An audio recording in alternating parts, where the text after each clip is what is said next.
Hi there YouTube, it's AC Dodd here again, and today I thought I would do a video and give you my thoughts on valve lapping. So what is valve lapping? Valve lapping is a process used by where we complete the seating of valves into a cylinder head after the valve seats have been cut, and we put some paste on the seat. We put it in the head and we rotate it backwards and forwards as it sits on the mating surface that's been cut, and we rotate it backwards and forwards to form a perfect seal. It's a simple process, been used for many years, but in recent years it's fallen out of favour purely because lapping takes time, and obviously the benefits of lapping as time has moved on have diminished somewhat because of the tolerances that new machines can now cut seats to. Finished valve seats, that's a new valve, and you can see the seat on there. Even though that's a cheap valve, it's got a very nice seat on that.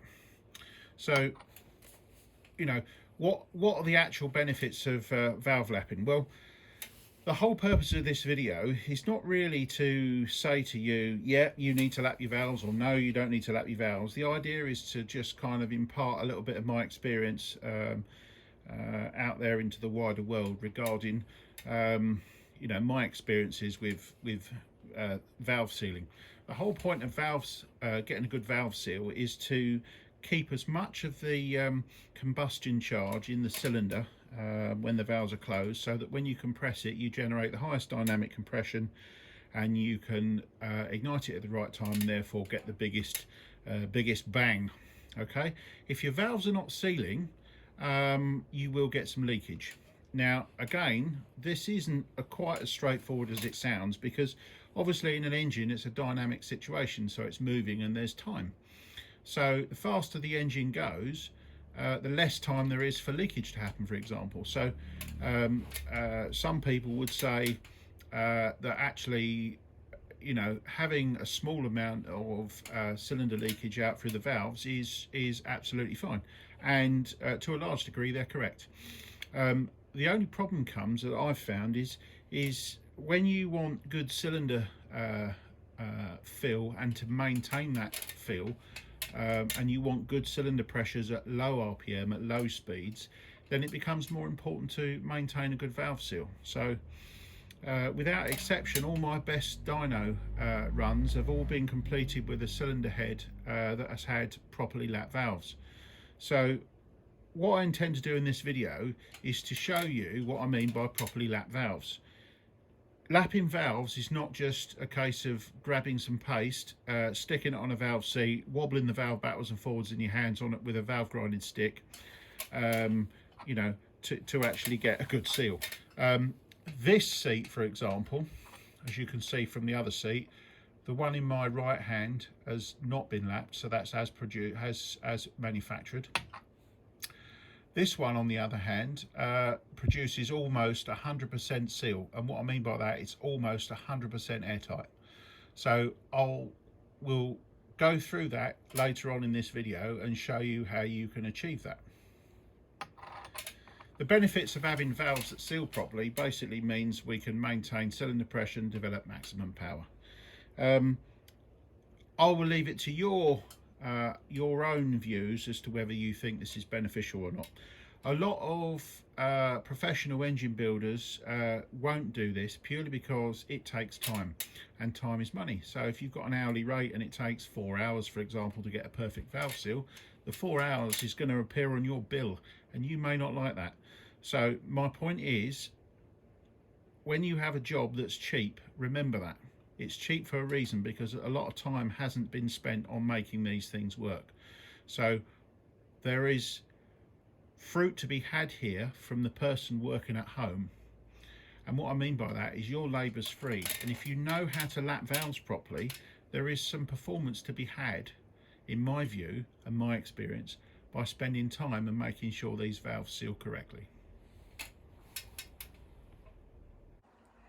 Okay, what I've got in front of me is the cylinder head I'm working on at the moment. I've numbered the chambers, okay? So 0 there represents a freshly cut seat using a professional seat cutter. And what we'll do is we'll install the valves with no lapping, and then you can see what the typical seat readings are using the process that I use for measuring valve seal. Moving to the other end of the cylinder head, I've got these 1, 2 and 3. So 1 is with a particular grade of paste, number 2 is a finer grade of paste, and number 3 is the finest and in the best, giving the best seal, which I'll explain as we go through. Okay, in order to understand some valve seal, a few years ago I actually undertook a study which took me about 4 months in the end to actually do, to investigate what it took to achieve a perfect valve seal. So as part of that process, I had to develop a means of actually being able to measure the valve seal. So there are all sorts of ways of doing it commercially, and it usually comes down to using vacuum to actually suck down the port at the back against the closed valve, and then take a measurement of the vacuum reading. The only problem with that is it means that you've got some losses, some inconsistencies in the valve guide there, where the valve sits in the guide and it can draw some air down inside. So in my view, the best way to test the valve seal is to actually test it the way it's used, which is to pressurize the chamber. So I come up with this method whereby I use my hydraulic press and I seal the head down to a rubber sheet. I have the valves in the chamber, there's no oil on the seat, so this is completely dry. So in effect it's like the worst way of doing it. There's no seal, or there's no oil or anything on the seats, trying to improve that seal. So what we'll do is we'll load this up and we'll press the head into the rubber mat to make a seal, and then we will use compressed air to actually measure the seal. Okay, so what you can now see is it's in the press. I've got it compressed down, it's pushed into the rubber, and then we've got this inlet pipe going into the chamber. So that's all now sealed against the deck. So what we're going to now use is a good old cylinder leakage tester.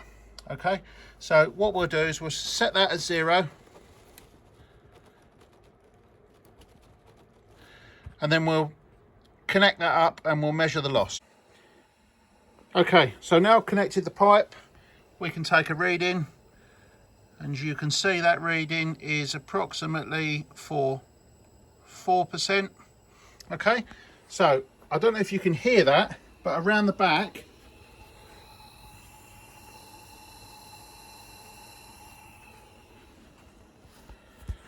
we've also got some hissing. When I put my hand over the back, the sound changes. So that means the exhaust valve's leaking. So in this case, the exhaust valve's leaking. So remember, this is the chamber that's had no lapping. Now that reading there at 4% is typically what I get on cylinder heads that have been produced, or performance heads that have been produced in the UK, where no lapping has been done. So some are a little bit worse than that, where the valve seating is not quite right. Sometimes a little bit better than that, but generally speaking, about 4%, 4 to maybe 5% is the sort of loss reading you get just for having the valves that don't seal correctly. So before we move on, I need to change my tool. See, the cylinder leakage test is okay, but for actually doing 0 loss, it's no good at all, because it's simply not accurate enough. So from now on in, I'm going to go for a tool and use a tool that I made to do the job, which is very basic, but effectively gives me the option of being able to quickly vent the air, but also close the air off. So the idea is I can hold the air on to give a loss like a leak tester would, and then I can shut the air off and see if it's actually sealed completely in the chamber. As you can see, with this particular gauge, when I let go of the trigger, there's no air on, but it's airtight, and that's one of the important things about making your own tool like this. Anyway, I've also calibrated this scale, so it looks rough, but actually that works and reads the same as the Snap-on one. So I'll give you a reading on the same chamber so you can see what that's actually like. So that's connected, the air's on, and you can see there is a reading there of, in fact, let's just get it right, that actually reads 2.5 divisions. So 2.5 divisions on this gauge is 4.1%. So that actually reads exactly the same as the Snap-on one. So I just wanted to do that so you know exactly what we're talking about. The other thing is I can do here is I can release, as I said earlier, I can shut the air off. So you watch how fast that pressure drops. Okay, so that's what happens when you turn the air supply off. Okay, this will become important later as we go down. You'll see the difference. Okay, so that's pressurized again and reduce. You can see the pressure drops off straight away because the valves are not sealing. Okay, so I've got now, I'm set up on the other end of the cylinder head, and this is chamber number 1, and that's where I've used the a grade of paste called which is graded at 360 grit, which in the UK is probably one of the finer versions of a normal lap-in paste. Okay, so if we come down to the Snap-on reader and we Snap-on cylinder leakage tester, you will see that we're now down at 2%. Okay, which is not too bad. One thing I forgot to say is always disconnect it and make sure it zeros. So 2% represents a reduction in half. So we've actually reduced that from 4 to 2% just by lapping with a 360 grade compound.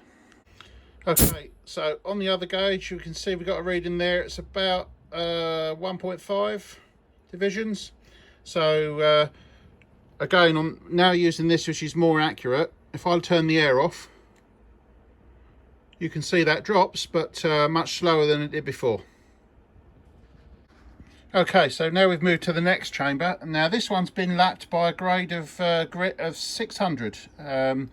So if we take a look at the reading we get now, you'll see we've got half a division. So that actually equates to 0.8%. As you can see, we've come right down now, and obviously now I'm not going to use the Snap-on tester because it's simply not accurate enough to show that. So in this case, what we'll do now is I'll let the air off, and you can see, although we're still leaking, it's now much slower than the previous two. Okay, so now we're on the third chamber, and we've lapped the valves in this one with lapping paste that is 1000 grade.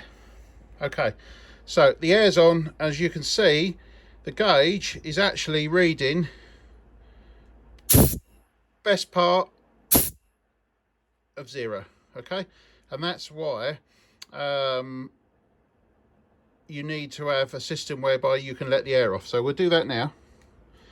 So the air's off, my finger's not on the trigger, and you can see now how slowly that's leaking, and that's because those valves are now sealed in that chamber. Okay, and that's how good the valve seal is on a cylinder head where the valves have been seated properly. You will never get that by not lapping the valves. Okay, so here are the valves that we used in that test. So these are the seats for test number 1, which used the 360 grit. This is test number 2, which used the 600 grit.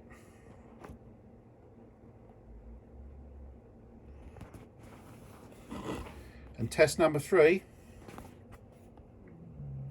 which used the 1000 grit. And obviously test number 1, which was a 0, there are the valves that weren't lapped. That's just as provided, as supplied. So the first thing you'll notice from that set of valves is that set of valves is they've all got a light grey band on. So the first thing we need to learn from this is when somebody tells you when they've got a light grey band round, they're lapped in, well, that's not actually true. So the first thing you need to understand is the grey band is only an optical illusion based on the paste. And what I mean by that is you've got the same grain band there, the same grey band there and the same grey band there. Now they do look different to the naked eye, and they get progressively smoother. But my point is, when you get that grey band on the 360 grit, the reason why you get that is because the grit size is sufficient to span any gaps between the valve and seat, and it will scuff the seat and it will look like it's sealed, whereas in actual fact it's actually not touching the seat because it's spaced off by the grit size. So therefore that will create an air leak, which is what you see when you test. So by going to the finer grit, you reduce that air gap, and that increases the seal till when you get down to about 1000 grade, it's virtually perfect. And it is actually possible to get these to seal perfectly, and you can shut the air off and it will hold the air all day if you keep going. Now, one of the other things I found as well was that you can't just do this with the normal paste that you can buy, because most of the paste you can buy, certainly in the UK, is horrible stuff. You know, they're fine. The fine ranges from 200 grit to sort of maybe 300 grit, which is very coarse. In some cases you can get 360 as a fine. So I had to produce my own. So I basically made up my own by looking around and seeing what the suppliers of industrial lapping pastes were about, and I came up with this, which is what I call my valve care cream. That's a 360 grit for refacing, that's a 600 grit for finishing, and the super finishing is 1000. That's a water based, and that works perfectly. The only thing about lapping is there's more to it than simply just, you know, rubbing away with the appropriate paste and getting the appropriate seal. The first thing you need to understand is you need to build yourself a jig, like I did for measuring it, because once you start measuring it, you'll start learning about what actually takes to make a seal. The next thing to understand is the lapping cream, as I call it here, needs to be the appropriate watered down thickness, so the right viscosity. If it's too thick, it won't work properly and it won't give you the seal. So you have to thin it down with water, and that takes time, practice and skill. The good news is you don't need anything expensive to do any of this precision lapping, as I call it. I used to use a good old-fashioned hand stick for many years, until the point at which I ended up having skin problems, because I was obviously getting calluses and whatnot, and doing it far too much. So now I've changed to a machine-based system. So basically I just use my pillar drill with an oscillating head in it, and then I can obviously position the valve, use the quill to go up and down, and that does my lapping, and it's nice and easy and relatively quick. One of the other things to remember about lapping valves, and going to this extent, is you've got to think to yourself, is it worth it? Well, engines don't run cold. Obviously we're testing it here and it's ambient temperature. Obviously when an engine's running, it's at 85 degrees. The cylinder head and the valves are potentially hotter than that around the seats, so you've got to remember there's expansion, and there might obviously be some warping going on as well. So you have to bear all that in mind. The only thing I will say is, for me, it's been beneficial, and I also have people telling me that when valves have been lapped properly, they can hear the difference in the way the engine runs. It sounds more digital, where the valves are much more, on-off, as opposed to maybe slightly leaking, etc., when the engine's running. So the questions you might ask yourself now is, is that necessary? Well, I'm not going to argue whether it's necessary or not. The point is, you can see the work that I did to understand what's going on. I'll leave it to you to decide whether it's worth it or not. The only thing I will say is that certainly all of my engines that I've produced, ones that have had the valves lapped properly, have been coincided with all the ones that are given the best power on dynos, etc., when I've tested them. So I'm not saying that is, because equally there could have been an engine that I lapped, and didn't use the fine paste, and it went very well. But at the end of the day, the only ones that have all been my top performing engines have all had the valves lapped properly. Anyway, hopefully you find that useful, and if you do like what you see here, then please like and subscribe, and I'll hope to keep you informed of the way I think on future videos. Thank you very much.